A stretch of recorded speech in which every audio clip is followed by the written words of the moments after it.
beliefs about this basic element of reality are not under doubt at that stage. Okay?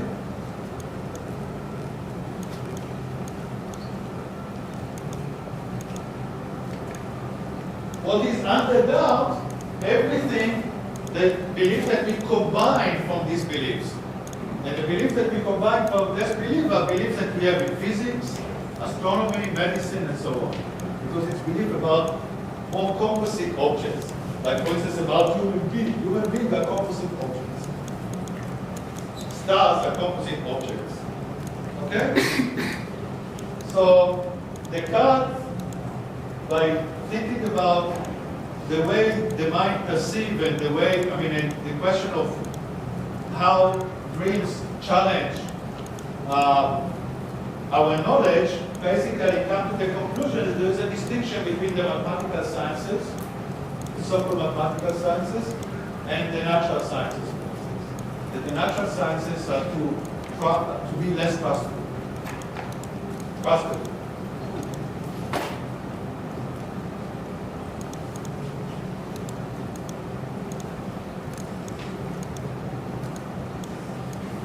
So, Descartes seems to suggest that the knowledge in the mathematical sciences, the knowledge of the basis element of reality are based on perception that are clear and distinct, which for Descartes is an indication of something that we cannot doubt.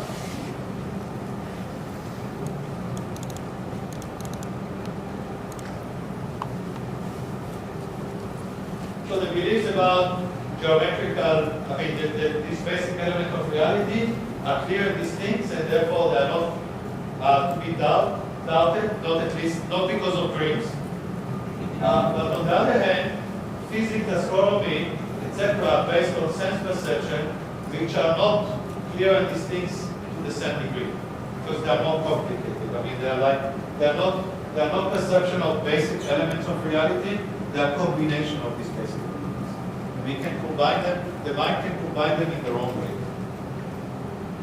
Like dreams combine things in the wrong way.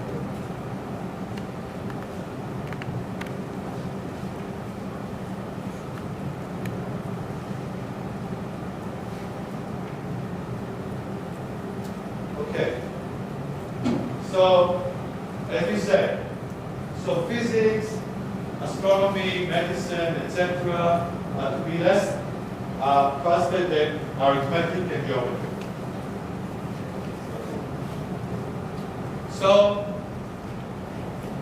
So far, we already sacrificed or found that a lot of our beliefs about the world, external world, are doubtful and we suspend them. But we haven't given up totally, completely. Now comes the last stage, because we still think that we get something right. The simple object and the simple element of reality we get right. At least the challenge so far did not convince us that we have to give up. But now come the last straw. And this is the hypothesis of the evil demon. What if there is an evil demon that plants all our thoughts and experiences in our mind? That we don't have even a body. We are just a mind connected to the computer like in the Matrix, and everything that we think we see and experience is the theater of this mind that is not even an object, not a physical object. What if that happens?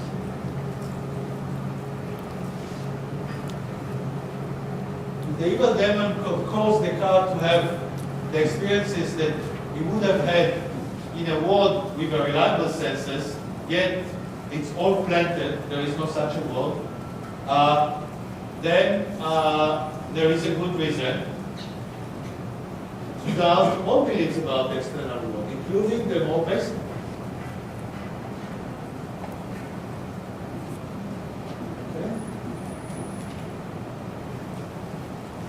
Now we have explanation. The evil demon give a different explanation for dreams. It gives an explanation that it's not the reality that we perceive but combined in a wrong way. It's an evil demon that maybe plan everything, including the most basic element of reality. If that's the case, then, I mean, we have to doubt, or if we have the matrix, is that a picture from the matrix, then we have to doubt everything. It seems. No? About the external world. Yeah? No. Actually, I mean, don't take it too seriously. I mean, it's because in the matrix, well, in the matrix, it's not clear whether there is a world or not. I mean, there are computers, I suppose, but think about the situation in which there is an evil demon and there might not be a world. Definitely not the world that we think about. There might not be self-perception. There might not be Descartes. I mean, Descartes is only a mind. And the evil demon, Descartes cannot say that God, he doesn't believe that God could do something like that, because God is good.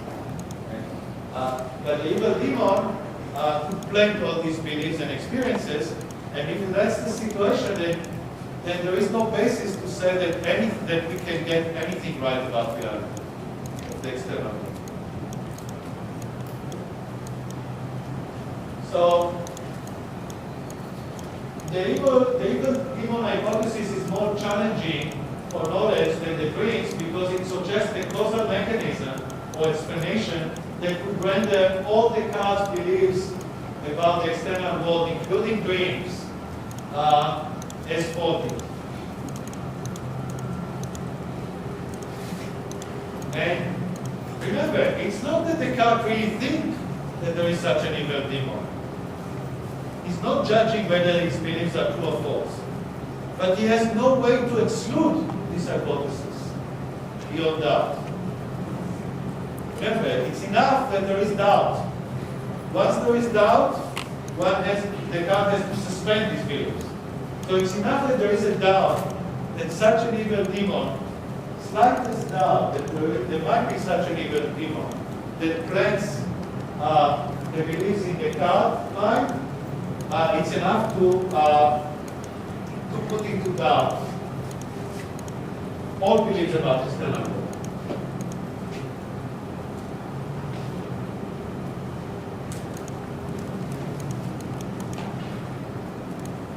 Any question before we move to the second part?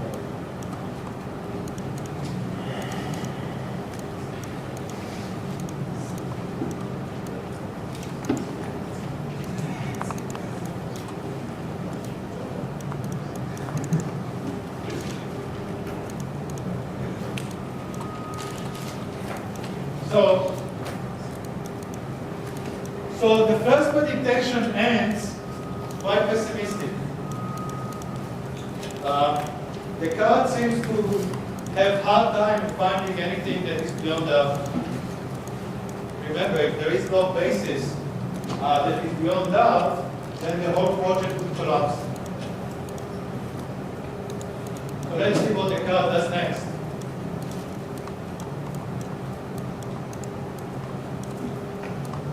Use the cognito, the soup. What is cognito? Yeah. Probably doesn't exist. I don't exist. Anyway. So Descartes, in the second meditation, Descartes argues that the belief in the existence of a thinking center is certain and I beyond doubt. So Descartes came to the conclusion now that all his beliefs about the external world are not beyond doubt. All the beliefs and including the very basic beliefs about the very basic elements of reality are not beyond doubt, which means that he has to suspend them. Put them aside. They are not good candidates for the certain foundation that he's looking for, to build the whole house of knowledge. Now, the question is, he thinks that he's certain that he exists as a thinking thing, as a mind, as an object that thinks, is beyond doubt. And the question is, can the evil demon deceive Descartes to believe that he exists, whereas he doesn't exist? Okay? What do you think? Yeah?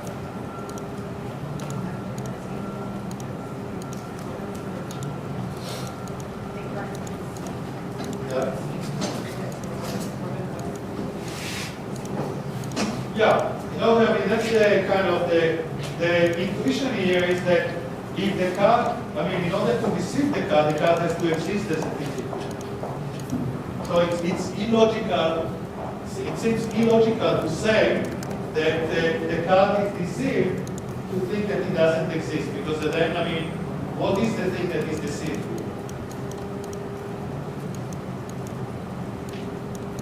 And that's exactly what Descartes says. Causing him to believe something requires that he exists.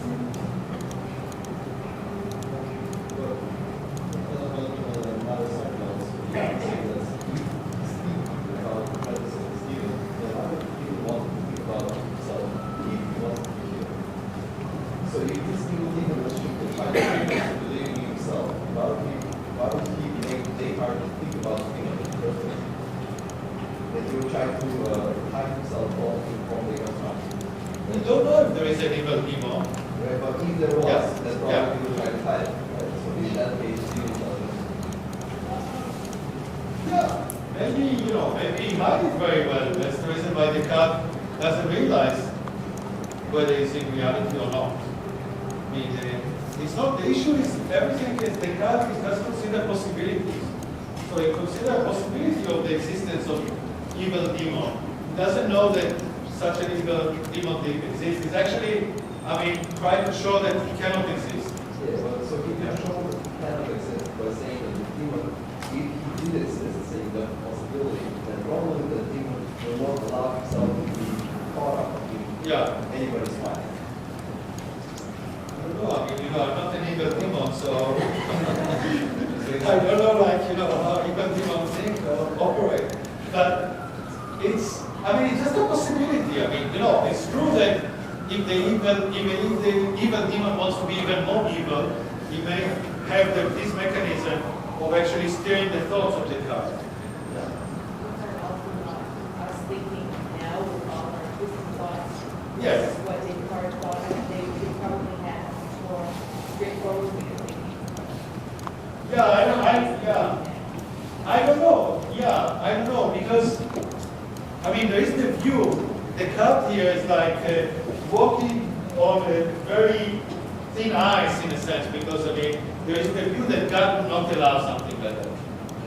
So Descartes is a kind of distancing. He said, no, God would never. It's just, I mean, a possibility, because it could be considered as kind of heresy, maybe.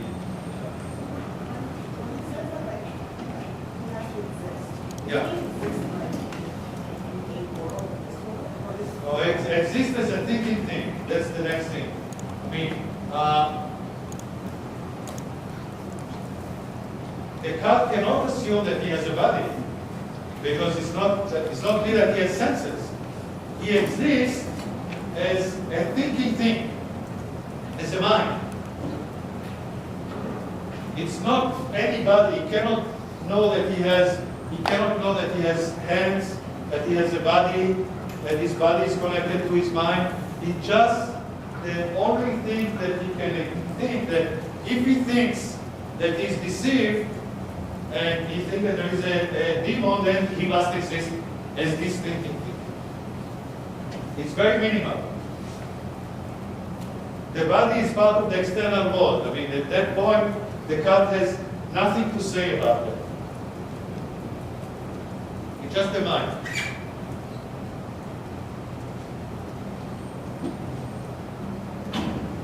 So can he know anything about himself more than he's a thinking thing?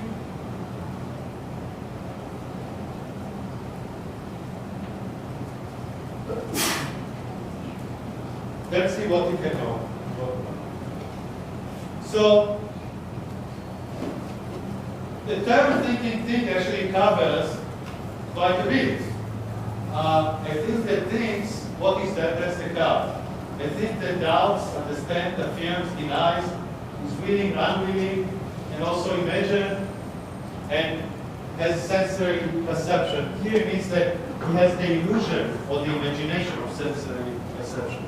So everything that we can imagine, think, worry, and so on, that is related to the mind, could exist. When he says that it's a thinking thing, it means that all these things exist.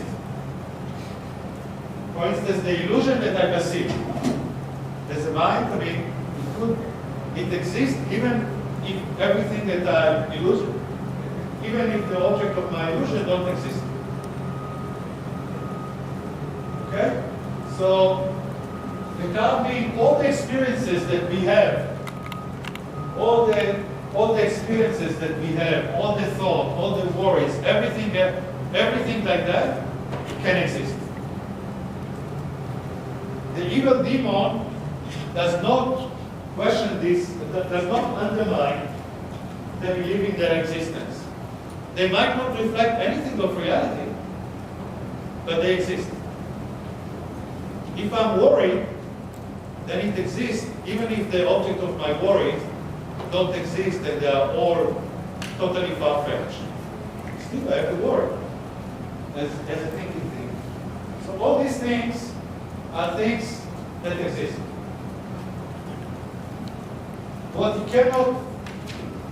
cannot know is, at that point, anything about the external world. It has to, including his body, because that's part of the external world. The body is a physical thing. Unlike the mind, the body is a physical thing. So, at that point, all the card can say, I'm confident, I'm certain beyond doubt, it's illogical to think that I'm not existing as a thinking thing with all my worried thoughts and so on. But this is the only thing that there is at the moment in the card certain foundation. But actually the card says a little bit more. Whether it's justified saying that or not, it's a good question. But in the second meditation, he does talk about the rocks example. Remember that?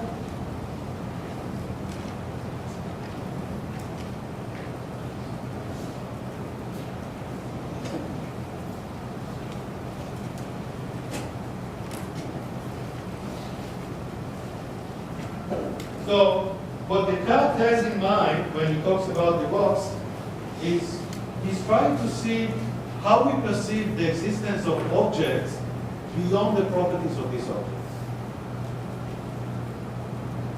So I perceive the table, or I perceive you, but you can change a lot. But even if you change, I still perceive the same you. No? You can change everything. Going from baby to adult, basically everything changes. You can do plastic surgeries, you can do whatever. You can change totally your mind, faith, whatever. But it's still you, no? And the question is, how do I perceive these things if my senses only give me the quality that you have? You know, I only see your appearance. I only hear the way you talk. And so on. So how do I see you beyond these things? Okay? Do you see the point? There is an object that has properties.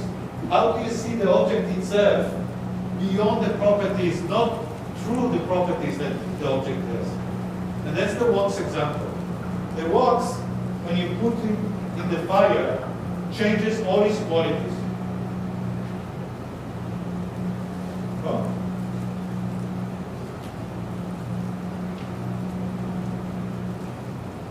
So the world is like being sweet, having certain odor, and so on. Seems to distinguish the wax from other things. But then, none of these properties constitute the identity of being boxed because all of them could change. It's the difference between, it's called in philosophy, the difference between the qualitative identity that identify you by the properties that you have, and the numerical identity that you are like one thing, independently of all these properties. Even if you change all your properties, you still stay the same thing. You still have the same numerical identity. There are not two of you, only one. Okay? You can be two people that have all the same property, the same, but they will be still different. Right? Because they have different numerical identity, the different things. So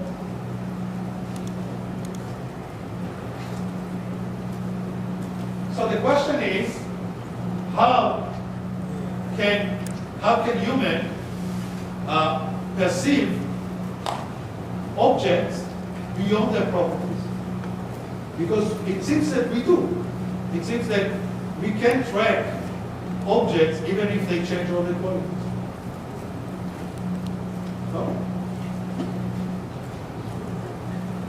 For example, babies, change, dramatically. If you look at a picture of a baby and a picture of adult, especially after